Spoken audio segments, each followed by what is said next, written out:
ठीक है, इस अंक में आपका स्वागत है। हम कर रहे हैं फरवरी माह की क्रोनोलॉजी, जिसमें हम देखेंगे राजस्थान से जुड़े हुए करंट अफेयर। चलिए स्टार्ट करते हैं।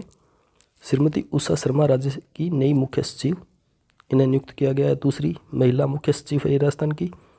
उससे पहले थे निरंजन आर्य, जिन्हें अब मुख्यमंत्री का सलाहकार नियुक्त किया गया है। 13 वर्ष की आयु के पश्चात राजस्थान की कोई महिला मुख्य सचिव बनी है। उनसे पहले थी श्रीमती कुशाल सिंह, जिन्हें 2009 में बनाया गया था गहलोत जी ने ही। अब ये राजस्थान की 2009 के पश्चात बनने वाली दूसरी महिला मुख्य सचिव है श्रीमती उषा शर्मा।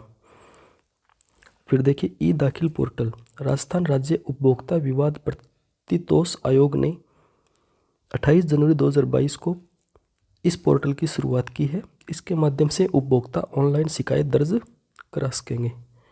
लक्ष्यराज सिंह मेवाड़, इन्हें राज्यपाल ने अपना सलाहकार नियुक्त किया है। राज्यपाल कलराज मिश्र ने इनको पर्यटन व रोजगार से संबंधित विषयों पर अपनी सलाह देने के लिए मनोनीत किया है। इसके साथ ही 9 अन्य सदस्यों को भी मनोनीत किया है। राज्यपाल ने इस सलाहकार मंडल का गठन 23 जुलाई 2020 को किया था। गौरी महेश्वरी, इन्हें राष्ट्रीय बाल पुरस्कार दिया गया है। ये अजमेर ज़िले की है। इनको ये पुरस्कार कैलीग्राफी के लिए दिया गया है। फिर है वस्त्र नगरी के नाम से भीलवाड़ा जिले में होगी प्रदेश की पहली सोने की खदान। सईद कादरी को मिलेगा Hasrat Jaipuri award for contribution in cinema.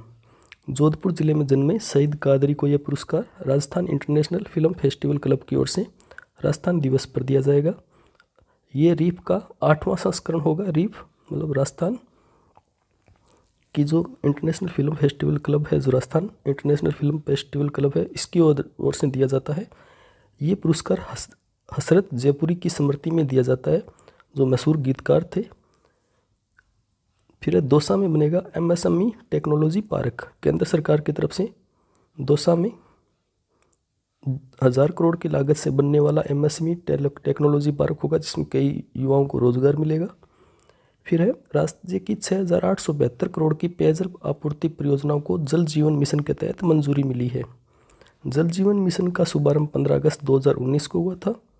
राज्य में 11.74 अर्थात 11.57% ग्रामीण घरों में नल से पानी की आपूर्ति 2019 में होती थी, जो अब बढ़कर इस मिशन से बढ़कर कितनी होगी 23 लाख अर्थात 21.92% हो गई है। नागौर को राष्ट्रीय ई गवर्नेंस पुरस्कार मिला है। किसके अंतर्गत? सिलोकोसिस केयर के लिए। एक्सीलेंट इन गवर्नमेंट प्रोसेस री engineering for digital transformation category में नेशनल ई गवर्नेंस अवार्ड मिला है। जितेंद्र जी सोनी इन यहाँ के कलेक्टर हैं। उनको पिछले वर्ष भी ये पुरस्कार मिला था। इस वर्ष वो नागौर के कलेक्टर थे। वहाँ पर इन्होंने ये सिलोकोसिस केयर की परियोजना शुरू की थी। उनके उस प्रयास के लिए इनको ये राष्ट्रीय ई गवर्नेंस पुरस्कार मिला है। पंचपदरा रिफाइनरी में पाइपलाइन बिछाने की मंजूरी मिली है। एचपीसीएल द्वारा राजस्थान रिफाइनरी लिमिटेड के साथ एक संयुक्त उद्यम में इस रिफाइनरी का निर्माण हो रहा है। इस परियोजना के लिए कच्चा पानी 230 किलोमीटर दूर नाचना स्थित आईजीएनपी नहर, इंदिरा गांधी नहर से लाया जाएगा। राजस्थान राज्य कृषि उद्योग विकास बोर्ड को मंजूरी मिली है 19 फरवरी 2022 को। यह बोर्ड किसानों की आय बढ़ाएगा, ठोस नीति बनाएगा, कृषि विपणन तंत्र को मजबूत बनाएगा।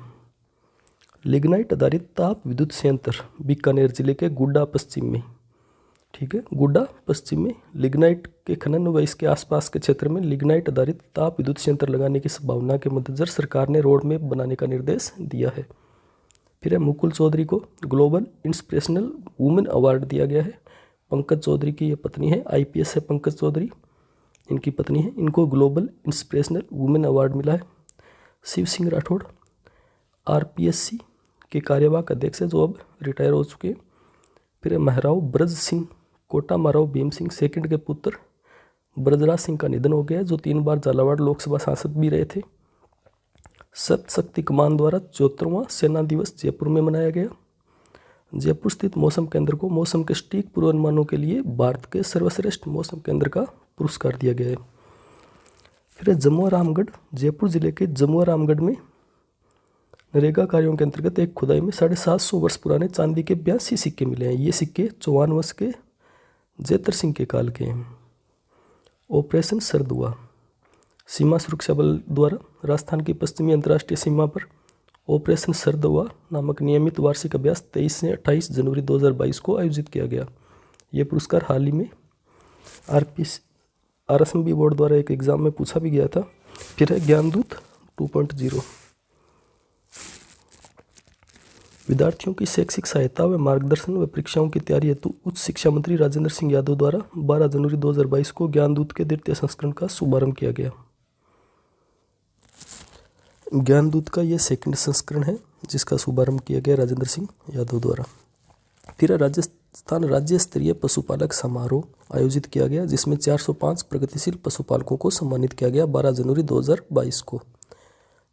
डॉक्टर सुधीर भंडारी, इन्हें कलराज मिश्र द्वारा राजस्थान स्वास्थ्य विज्ञान विश्वविद्यालय जयपुर का नियमित कुलपति नियुक्त किया गया है। राजस्थान स्वास्थ्य विज्ञान विश्वविद्यालय सुधीर भंडारी जी जो SMS हॉस्पिटल के इंचार्ज भी थे पहले। फिर है गांधी बधिर महाविद्यालय, इसको महाविद्यालय अब बनाया गया है जिसका शुभारंभ 15 जनवरी 2022 को किया गया। 1982 में इसे विद्यालय के रूप में स्थापित किया गया था। 2002 में सेकेंडरी और 2010 में सीनियर सेकेंडरी बनाया गया। 2021 के बजट में घोषणा की गई थी महाविद्यालय बनाने की। फिर है इंदिरा रसोई योजना, कोई भूखा न सोए, इसका स्लोगन वाक्य है ये। इंदिरा रसोई योजना के तहत प्रति थाली अनुदान की राशि 12 से बढ़ाकर कितनी की गई? 17 रुपये। 1 जनवरी 2022 से इसे लागू किया गया जिसके तहत 358 इंदिरा रसोइयों को 5 रुपये प्रति थाली अतिरिक्त अनुदान की व्यवस्था हो सकेगी। आकाशवाणी जयपुर द्वारा राजस्थानी वेबसाइट का विमोचन किया गया 4 जनवरी 2022 को राज्यपाल कलराज मिश्र द्वारा। ये अब आकाशवाणी जयपुर की समाचार जो है वो राजस्थानी में भी उपलब्ध होंगे एक वेबसाइट पर। फिर 29वीं राज्य स्तरीय बाल विज्ञान कांग्रेस कार्यक्रम का वर्चुअल उद्घाटन जाहिदा खान द्वारा किया गया 28 जनवरी 2022 को। पंडित भरत व्यास विशेषांक, कला साहित्य व संस्कृति मंत्री डॉक्टर BD कल्ला ने राजस्थानी भाषा साहित्य व संस्कृति अकादमी जो बीकानेर में है इसकी मुख्य पत्रिका जागती जोत पंडित भरत व्यास विशेषांक का विमोचन 21 जनवरी 2022 को किया। भरत व्यास द्वारा लिखित प्रसिद्ध गीत है ए मालिक तेरे बंदे हम। सजग ग्राम योजना, भ्रष्टाचार से मुक्ति हेतु भ्रष्टाचार निरोधक ब्यूरो द्वारा 6 दिसंबर 2021 को प्रारंभ की गई योजना है जिसके तहत ACB ने कुल 51 गाँवों को गोद लिया है जिसमें वो भ्रष्टाचार निरोधक के कार्यक्रम चलाएगी, जागरूकता फैलाएगी। फिर है स्वस्थ बेटी अभियान, राजस्थान के उद्योग व वाणिज्य मंत्री शकुंतला रावत द्वारा स्वास्थ्य के प्रति बेटियों में जागरूकता बढ़ाने के लिए अलवर जिले के बानासुर तहसील से स्वस्थ बेटी अभियान की शुरुआत की गई 24 जनवरी 2022 को बालिका दिवस पर। राजभवन में संविधान पार्क का शिलान्यास 26 जनवरी 2022 को किया गया। इस पार्क में 22 भागों के बारे में भी रोचक तरीके से जानकारी दी जाएगी।